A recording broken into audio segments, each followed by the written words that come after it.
It looks as though someone is having a Red Dawn moment in some part of the world. Okay, 15th and 16th is coming up, so I'm kind of expecting something big on the West Coast. Nothing's fit in timeline. Nothing perfect, at least anyways. A little bit of early stuff. I thought there were precursors. Who knows? We still need something to be signed. You see chatter going on with regards to Putin, but the big news right now is the crisis with regards to diseases. 14th of June, 2019, canned pork seized from OFW. That's Overseas Filipino Worker. Positive for African swine fever virus. That's UNTV. Manila, Philippines. Department of Agriculture Secretary Manny Pinal confirmed on Friday, June 12th, that the canned pork products confiscated last March 25th at the Clark International Airport, that's in the Philippines, have tested positive for African swine fever virus. Pinal said that the Bureau of Animal Industry reported that the detection of the A.S.F virus from the confiscated canned pork products brought in by a returning overseas Filipino worker from Hong Kong. The agriculture chief cited a report by Dr. Rachel Azul of BAI Virology Section saying that the viral DNA was isolated in pork luncheon meat and was tested using the A.S.F TACMan PCR assay at the ADDRL, a procedure validated by laboratories in the United Kingdom and is widely used in countries in Asia for detection of A.S.F virus. Azul clarified, however, that the detection of the A.S.F virus in the confiscated canned pork does not change the Philippines' status as an African swine fever free nation. So far, no African swine fever infections have been reported in pigs in the country, she said, as posted by Secretary Pinal. The seizure is a warning for the industry and an acknowledgement of the catastrophic threat on our doorsteps. If introduced, A.S.F would have a significant impact on pig health and production and contribute to the enormous economic losses, she added. In a separate post, Secretary Pinal defended the Bureau of Quarantine for imposing strict screening procedures at airports as preventative measures against the entry of the deadly pig virus. Okay, a couple comments here that are in Tagalog that have been interpreted in English. I'm going to go ahead and read these.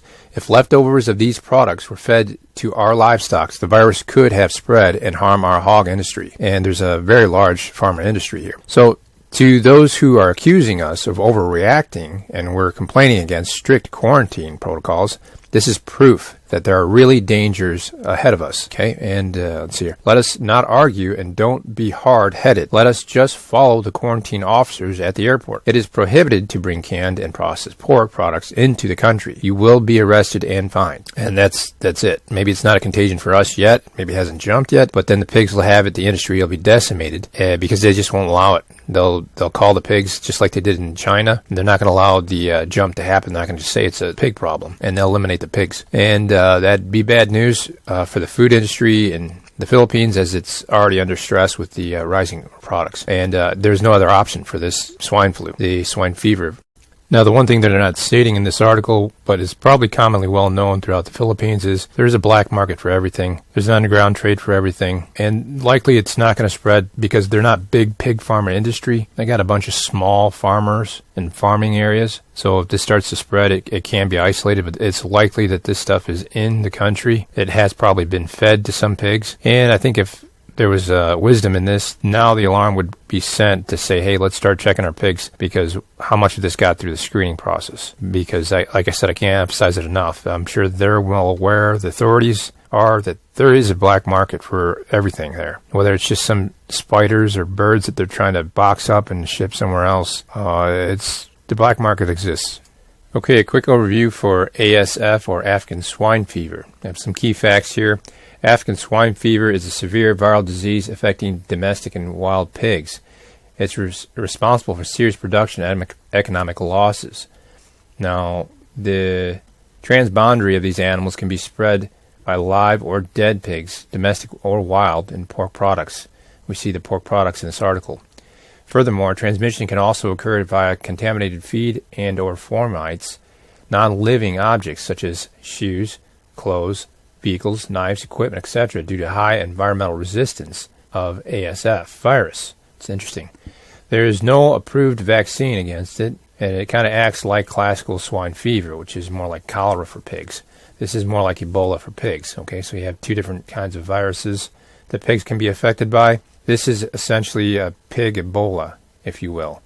But they don't call it that. I'm just calling that, just for a disclaimer. Historically, outbreaks have been reported in Africa and in parts of Europe, South America, and the Caribbean. A lot of news about the Caribbean. More recently, since 2007, the disease has been reported in multiple countries across Africa, Asia, Europe, in both domestic and wild pigs. I'm sure 2007 is still pretty fresh in a lot of our memories. What is African swine fever? It's highly contagious hemorrhagic viral disease. Okay, hemorrhagic, as in just like Ebola, but in pigs, in this case, of domestic and wild pigs, which is responsible for serious economic and production losses. It's caused by a large DNA virus, a virus that I can't say, begins with a family, which also infects ticks. Okay, so ticks can be a vector, and it can be a carrier. So transmission and spread, the epidemiology of A.S.F. is complex and varies depending on the environment types of pigs and production systems. Routes of transmission include direct contact with infected domestic or wild pigs, indirect through ingestion of contaminated material, food waste, feed, or garbage. Okay, that's not uncommon that garbage would be fed. Actually, that's what food waste is. It's garbage. Contaminated formites, or that's interesting. We go back to formites, and then I'll refer again to this earlier part. I'll actually leave a splash screen of what they consider formites. I'm not really familiar with this word yet. Oh, let's see. Fomites. That's how it's pronounced. Biological vectors, they call them soft ticks of the genus, not important, but I'll leave that splash screen there for you too to look at. Clinical signs and mortality rates can vary according to the virulence and the virus and types and species of the pig. Okay, so there's different virulences of the virus, which says there's different strains. There's different strains, just things pretty much got out of control. They're not going to try to, track it to ground zero. It's got a multi-level kind of effect right now. Like Ebola's got different virulences. One that'll take you out in a couple days, one that'll take you out in 21 days or so. Okay, so we have two forms. You have acute form and a subacute and chronic form. The acute form of A.S.F. are characterized by high fever, depression, anorexia, and loss of appetite. Anorexia, okay? So hemorrhages in the skin, redness of the skin on ears, abdomen, and legs. And they are talking about pigs here.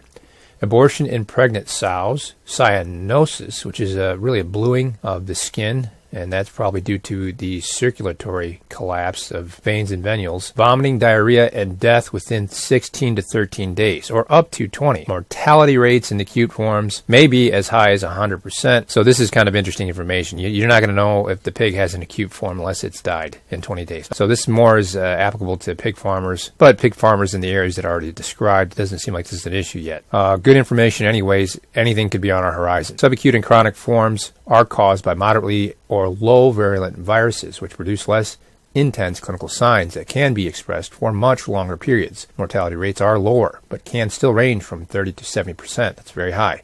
Chronic disease symptoms include loss of weight, intermittent fever, respiratory signs, chronic skin ulcers, and arthritis. Don't know how that's detected in pigs, but different types of pig may have varying susceptibilities to A.S.F. virus infection. African wild suids may be infected without showing clinical signs, allowing them to act as reservoirs. So they have some of it resistance, just like some individuals looks like had resistance back in the 80s of the Ebola, or it was just a less virulent form. They were carrying it, they carried it off, they were detected as positive in 82. I stated this in one of the articles I read about 1987, Ebola walking away, and they were carriers, they had antibodies. Clearly, antibodies suggest that their system fought it and they were able to sustain life. We don't know what the situation it was because it wasn't well chronicalized or documented. It was kind of left behind in the 80s. And like I said, if you do a search of the 80s of Ebola, you're going to find the 80s almost doesn't exist with regards to a list of outbreaks. You'll have to find individual articles that'll talk about the 80s of Ebola. So going back to this pig virus, this African swine fever, may be suspected based on clinical signs, but confirmed must be made with laboratory tests, and we're going to really need a more simplified test and generating if we're closer to disease that we're worrying about, because all these tests are having to be shipped. And if we're going to have to deal with localized illnesses with animals, livestock, and people, we're going to need an on-the-spot test. We can't wait for an outbreak to happen and then find that we don't have any way of testing in order to control. You can't control without testing. So a simplified version that's not going to cause cost huge amounts is needed, and it's going to be needed to be accelerated. And I don't know how hard that's going to be, but in the technology age, it should be possible. All right, so they're going to go over prevention and control, which kind of self-explanatory. It might have more pertaining to you if you own a pig. And I'll leave that on the splash screen during my previous rant about this information. That way you can read over it, pause it, look at it. It might not be applicable or even interesting to the general public, but it should be things that we will look at because things travel fast with regards to transportation of people and goods. And I'll actually go over that in my next video.